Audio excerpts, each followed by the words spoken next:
Dunki film आवन नूं अजे भी 4 दिन ने। इसकी स्टोरी मैं तुहानूं पहले ही दस दियांगा। एक पाकिस्तानी नौजवान की कहानी है। तुहानूं पता डंकियां सिर्फ पाकिस्तानियों ने सब तो ज़्यादा लाइयां ने। शाहरुख खान की फिल्म है, शाहरुख खान की इस साल तीसरी फिल्म है। 2 फिल्मां पहले भी आईयां ने, सुपर डुपर हिट होईयां ने। शाहरुख खान के बारे कहा जाता है जिहड़ी फिल्म नूं हथ लांदा उन्होंने सोना करदा, बहुत ज़्यादा बिजनेस करदियां ने। शाहरुख खान दी फिल्मां बहुत घट फ्लाप होंदियां ने। उस तो बाद इस फिल्म का जिहड़ा डायरैक्टर है डंकी का, वो बहुत वड्डा, जिन्हें फिल्म बनाई सी मुन्ना भाई MBBS राजकुमार ईरानी।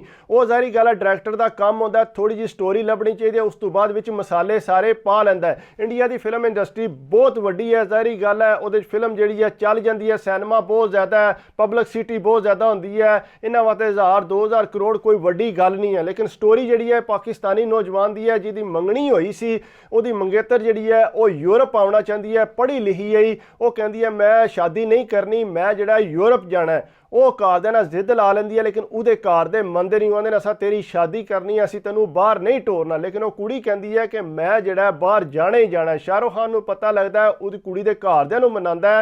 वो मुड़े की गल कर रहा जिहड़ा पाकिस्तानी है, वो उहदे घरदिआं नूं जाके मनांदा है कि तुसीं नूं बाहर जाण दिओ, कोई मसला नहीं, जिसले बाहर जाके सैट होवे असीं बाद च शादी कर लांगे। वो घर दे उहदे माए उहने कहा ठीक है तू इहदे नाल जा, जिहड़ी इहनूं जरूरत है ते इहदे नाल मदद कर। वो जनाब शाहरुख खान नाल होके मदद करदा है, जाके वीज़ा शीज़ा उहदे वास्ते अप्लाई करदा है। लेकिन उस कुड़ी का वीज़ा को नहीं लगता। वीज़ा इसे नहीं लगता तो कुड़ी बड़ी मायूस होंदी है। मायूस होके वो कहती है नहीं मैं जो मर्जी हो जाए शादी फिर भी नहीं करनी, मैं बाहर ही जाना है। वो अगू फिर जो नौजवान है उन्हें अपनी ज़मीन वेच के, घर दे कुड़ी दे मनदे नहीं सी, उन्हें अपनी ज़मीन वेच के तो उस कुड़ी नूं पैसे दिते कि तू जड़ा ना जेड़े एजेंट नाल गल करनी है, तू बाहर जाना है तो तू टुर जा।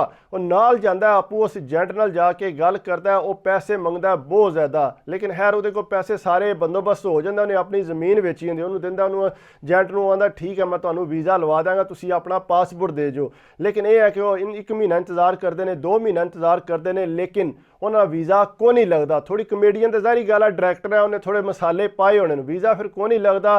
पैसे भी जोड़े ने वो एजेंट खा जाता है। और ज़ाहिर गल है सारा कुछ उन्होंने रुड़ जाता। जिसले मुड़े के घरदिआं नूं पता लगता है और तो रोण पिटन लग पैंदे ने कि तू कुड़ी पिछे किहड़ा काम कर दिता है। लेकिन खैर वो इस गल की परवाह नहीं करता, आंदा मैनूं उहदे वास्ते जान भी देनी पवे तो मैं देंगा। लेकिन कुड़ी फिर भी जिद लाई होंदी है कि मैं बाहर जाना ही जाना है। वो कहता जे तू बाहर जाना तो मैं तेनों जरूर बाहर लैके जाऊँगा, मैं तेरे नाल जाऊँगा। उन्हें आख्या तू किस तरह जाएगा। वो अपने दोस्तों नाल गल करता, 2 दोस्त होर भी होंदे ने, आंदा असीं क्यों ना रल के जिहड़ा डंकी लईए। उन्हें आख्या ठीक है असीं डंकी ला लैने। घर दे तो 2 मुंडे जिहड़े ने पैसे चोरी करके अगू नाल कुड़ी नूं लैंदे ने ते आंदे ने असीं ईरान वाले राह जिहड़ा ना असीं यूरोप जावांगे। और जिसले डंकी लांदे तुहानूं पता ईरान का बार्डर कई बार बहुत ज़्यादा सख्त होया हुंदा है। और जिसले उत्थे जांदे ने उहदी मशूक नूं जिहड़ा फड़ लैंदे ने, फड़दे ने ते अगू ये जिहड़े ने शाहरुख खान अगे निकल गए हुंदा ते दोबारा वापस आंदा है। जिसले वापस आंदा उहदे वास्ते उन्होंने बड़ा मारदे ने। लेकिन खैर वो जिहड़ा उन्होंने आप छड़ा के ते नाल लै जांदा है। अगले बार्डर ते जिसे जांदे ने उत्थे जाके फिर जिहड़ी मशूक हो डेके लग जाती है। जिसे डेके लगती है